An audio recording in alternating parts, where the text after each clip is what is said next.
Hey everyone, welcome back to Jack Frost Garden Talks. Today we're going to be talking about the giant white bird of paradise. The giant white bird of paradise, also known as Strelitzia nicolai, is 8 feet tall. It has paddle-shaped leaves that are glossy green with deep ridges. The bird of paradise is from subtropical South Africa. The white bird of paradise loves warm climates. Usually the ideal temperature for it is between 60 and 80 degrees. The white bird of paradise can survive in temperatures as low as 32 degrees, but you don't want to expose them to freezing temperatures too long. You want to keep your plant away from drafts and AC units. This can cause your plant to dry out. Being a humid-loving plant, they don't really like drafts. You can tell that your plant is a little too close to a vent because it will start to look like it's drying out. That'll be browning on the edges, cracked leaves, and excessive splitting. The white bird of paradise, also Strelitzia nicolai, likes fast-draining soil. Now the best type of soil for this plant is either a cactus or an orchid mix. Here at Jack Frost, we use a 70% premium potting mix with 15% charcoal and 15% perlite, and that gives it the drainage that it really needs. You don't have to repot this plant too often, maybe once every 2 years, and when you do that, you want to go up only a few inches because it likes a tight fit. The white bird of paradise is a sun worshiper. It loves full sun. That means at least 6 hours of sunlight a day. In ideal conditions during the warm part of the year, you want to be watering your bird of paradise daily. When it slows down in the wintertime, you want to check it and only water it when it needs it. You can always tell that by checking the surface of your soil. If it's moist, you don't need to water. If it's dry, go ahead and water it thoroughly. The best place to place your white bird of paradise inside is in a south-facing window. This way it gets the most amount of sunlight during the day. It gets the morning sun from the east and the afternoon sun from the west. Now, if you don't have a south-facing window for your white bird of paradise, remember you can always place it in a east-facing window or a west-facing window, just never north because it won't get any light. During the growing season, you want to fertilize your white bird of paradise every 2 weeks. And this can be with a balanced fertilizer that is liquid soluble, usually like a 10-10-10 or a 20-20-20. Those are your NPK measurements. We can get more into that on our next video, but that's a perfect solution for your white bird of paradise. White birds of paradise are humid-loving plants. They come from the subtropical region of South Africa. So humidity is really important for these plants.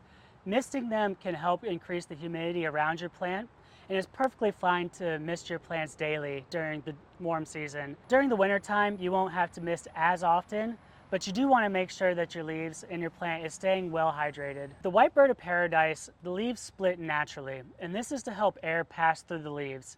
In nature, this allows the plants from being knocked over from strong winds. So if you see splitting on your leaves, that's totally normal. Excessive splitting can be a sign of low humidity. A couple of great ways to increase humidity around your plant is sub-irrigation. Sub-irrigation could be as simple as a tray with rocks in it with a little bit of water, and then you just place your plant right on top. That is a two-stage kind of watering system. It can also help your plant when it's dry, suck up more water, as well as to increase the humidity around your plant. Another thing you can do to help increase humidity around your plant is adding a humidifier. Super simple, you just plug and play and your plant will love it. All birds of paradise flower. Now, getting them to flower may be a little tricky, especially for the giant white bird of paradise. It really has to be under perfect conditions.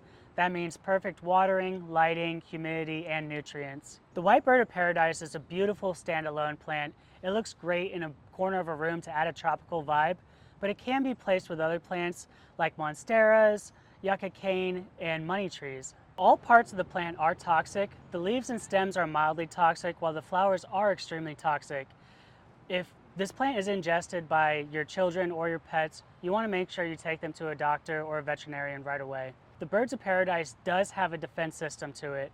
It's called tannins. Tannins are a chemical compound and also a self-defense for the plant.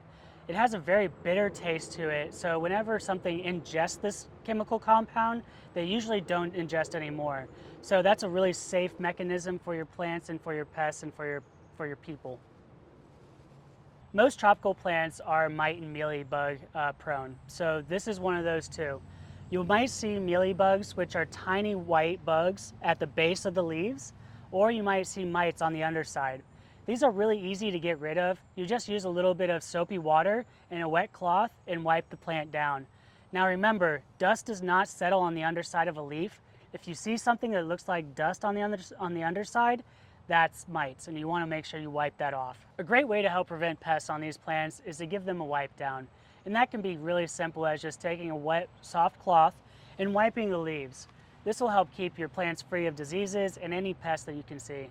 Now, I know that sounds like a lot for these plants, but they're no more hard to take care of than your regular house plant. All you gotta do is make sure that they're watered, make sure they got great light, and check on them often. The leaves will help you identify a lot of problems with the plants. If you see cracking or curling leaves, you might want to check your soil. Also, your rooting is a great place to check your plant health. Every once in a while, you want to pull the plant out of its pot and check the roots. If the roots look white and fibrous, your plant's doing great. If they start to look mushy and brown, you might need to change up your potting soil or pot them up. Come get your bird of paradise today. Thank you so much for joining us today. If you like this video, please like and subscribe. Mine. He's candy?